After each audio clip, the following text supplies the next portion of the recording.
Alright, so the first thing that you need to do to set up your project with the Photon Chat is import the required plugin. To do this, we'll go over to the Asset Store tab, and then we'll click on the search icon. Now you have two options for Photon Chat. You have the basic Photon Chat plugin, which is right here. This plugin is free, but this plugin also only comes with the Photon Chat. If you're creating a multiplayer game and want to implement a chat system, then all you have to do is import the Photon PUN2 plugin.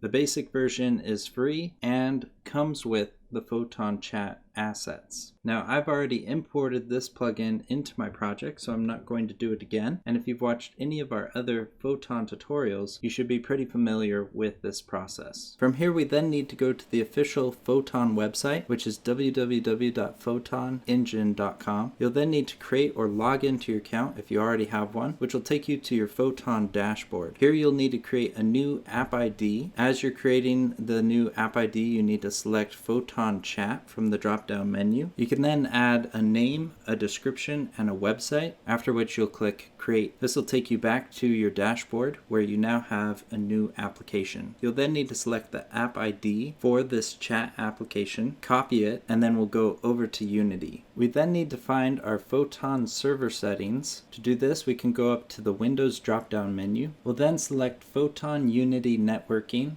and then PUN Wizard. This will bring up a new window where we can click on Locate Photon Server Settings. This will highlight this file in your project window. We can then select this file, and in the inspector where it says App ID Chat, we can paste in the app ID that we've copied. Once you've done this, you've set up your project so that it'll work with the Photon Chat system. Now make sure that you like this video and subscribe to our channel so you can be up to date with all our latest videos. Thanks for watching. We'll see you next time.